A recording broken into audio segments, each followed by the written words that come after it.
Hello once again and welcome into the chapel in the Opera House in Summit, New Jersey, the home, of course, of the Church of Amazing Grace.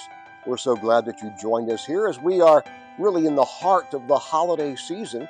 I do want to just mention this in case you are watching this and maybe are in the near vicinity at some point in time. Around Christmas Eve, we have our Christmas Eve, our normal Christmas Eve service, which is going to be amazing on Christmas Eve at 4 p.m., which is what we normally do. It's less than an hour, but it's going to be so meaningful, incredible. Music is just going to be just outlandish. It's going to be amazing. So we're just, as we like to say around here, it's going to be great. It's going to be great. It's going to be great. Anyway, if you're in the area, we would love to have you join us right here in the chapel in the Opera House. Well, today we're on week number 2 of what I'm calling Christmas moments that move the world. And these are things that have happened in our history, not just of the United States, but of the world. That things that have happened that have made a huge impact upon Christmas and the holiday season in general.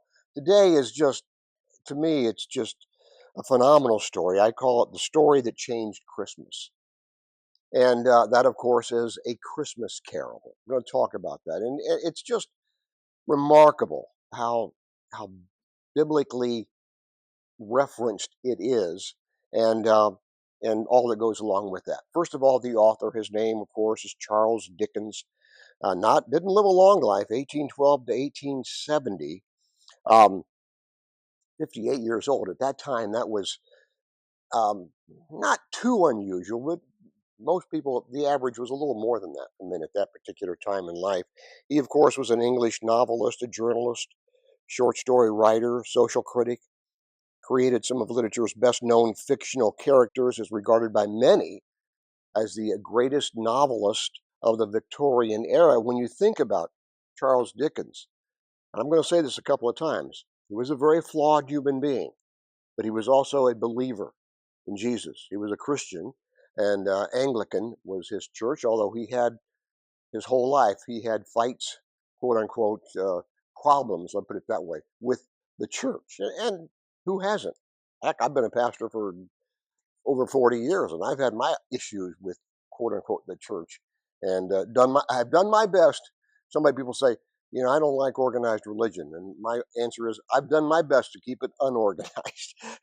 Anyway, when you think about Dickens, just listen to some of these pieces of literature. The Pickwick Papers, Oliver Twist, Nicholas Nickleby, David Copperfield, The Tale of Two Cities, Great Expectations.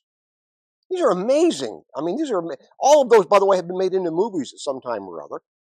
And of course, The Christmas Carol, or A Christmas Carol, as it is known, and that is indeed the story that changed Christmas. And I'm going to talk about that. But before I do, I'm going to do something that I need to do. I did this as much for me as everybody else. And I thought if I needed this, probably everybody else did as well.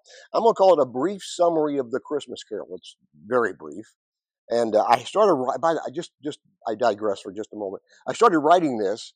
And then I thought, well, let's see what my friend John Wayne, which is my name for AI, does. So I went to my AI Chat GPT-4, and I asked for a brief summary. I'm going to use their summary because it was written better and in a briefer way than what I did. So just so you know, I do that from time to time. But I always tell people, I don't want you to think I'm stealing AI here. But here's what AI is summary of Christmas Carol, written in 1843. It's called a novella because it's not long enough to be called a novel. And A Christmas Carol tells a story of Ebenezer Scrooge, a wealthy but cold hearted man who despises Christmas, generosity, and basically just human warmth.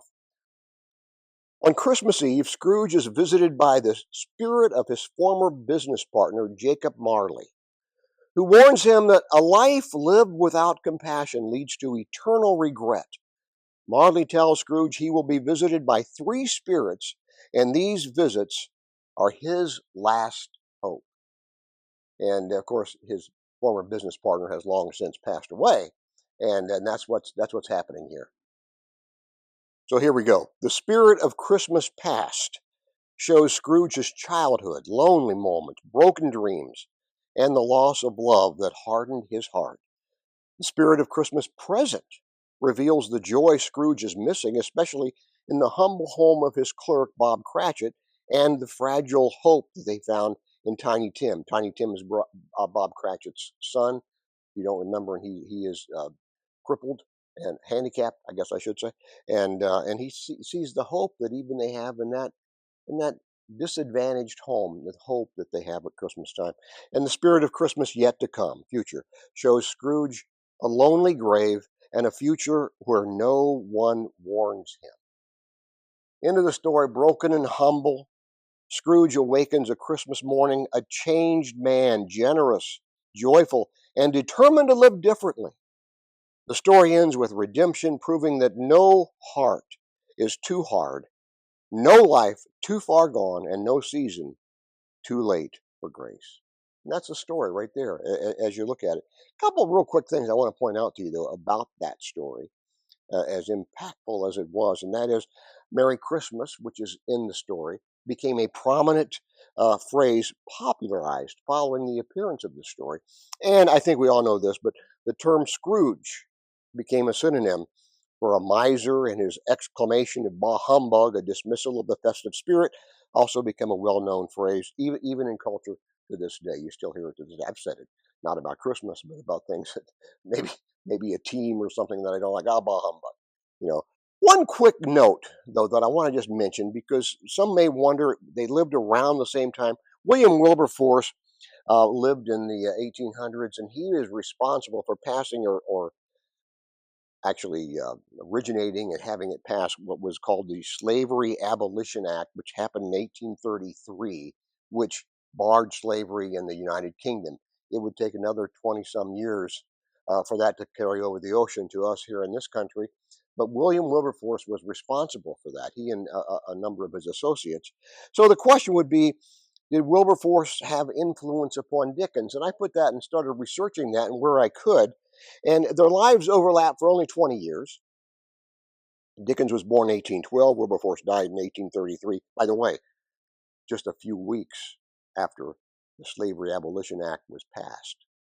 Wilberforce passed away and went to be with the Lord. So he was able to see it, even though he was in his old age at the time. Just a side note there.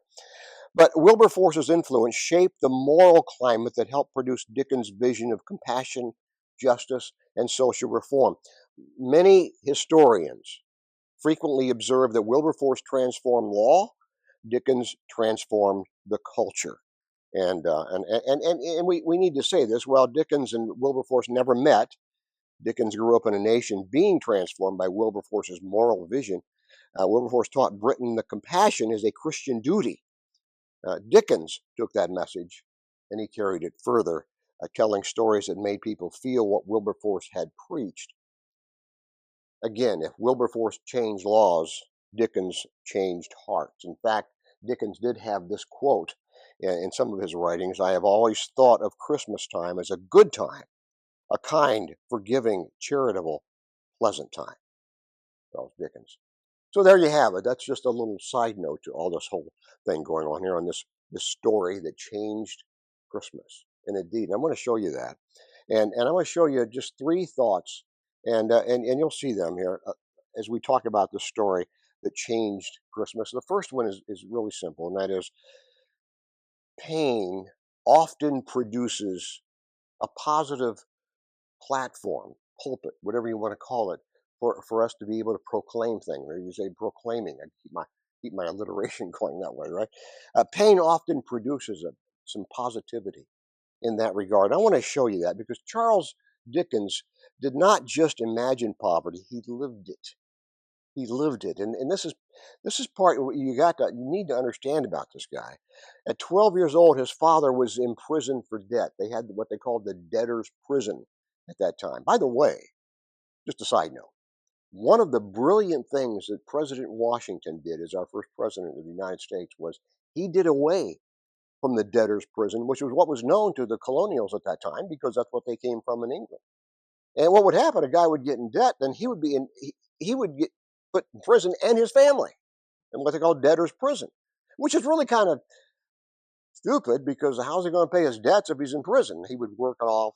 That's where they work in different, really harsh manual labor. But But Charles Dickens was a product of that as a 12-year-old. As a 12-year-old, you know? That was one of the things, by the way, Wilberforce wanted to change and did, not just with this abolition of slavery, but what he called the reformation of manners, which was doing away with child labor, doing away with abuse of animals and things like that. So that was all part of that whole deal. 12 years old. He's in part of his dad's, debtor's prison. He was sent to work in a blackening factory where they would take some sort of a chemical and blacken shoes and blacken other kinds of things that would very harsh type stuff at 12 years old. He felt abandoned. He felt ashamed. He felt forgotten, and in some ways he was. Those memories haunted him, we are told, for the rest of his life. And he even said this as a quote: I never afterwards forgot how I was abandoned to complete neglect. Scrooge in the story A Christmas Carol reflected Dickens' world at the time, but also a hope that people can change. And God often uses the broken and the wounded to proclaim his values. He does that, goodness, he does that still today. Exhibit A right here, broken and wounded. Henry Nouwen wrote a book called The Wounded Healer, talking about how we can still heal not just ourselves but others, even though we may be wounded. And that's basically what we're talking about here. And God does that often to proclaim his values. And here are his values. And even Dickens said these were his values: compassion for the poor, belief that people can change, a desire to awaken generosity, and a conviction that love must be not just admired, but lived out in basically love your neighbor as yourself.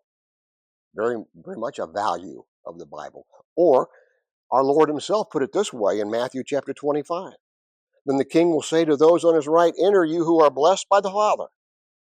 Take what's coming to you in his kingdom. It's been ready for you since the world's foundation. And here's why. I was hungry and you fed me. I was thirsty, you gave me a drink. I was homeless and you gave me a room. I was shivering and you gave me clothes. I was sick and you stopped to visit. I was in prison and you came to me. And then those sheep are going to say, Master, what are you talking about? When did we ever see you hungry and feed you, thirsty and give you a drink? And when do we ever see you sick or in prison or come to you? And the king will say, I'm telling you the solemn truth. This is so good. Whenever you did one of these things to someone overlooked or ignored, that was me. You did it to me. Isn't that good? That was clearly the values of Dickens in A Christmas Carol. He was a very flawed man, make no mistake. He was a very broken man, and even later in life, while he was a believer, uh, he was a very flawed guy, a lot of issues. You read about him, you can find them all. But God has a way of using flawed people, doesn't he?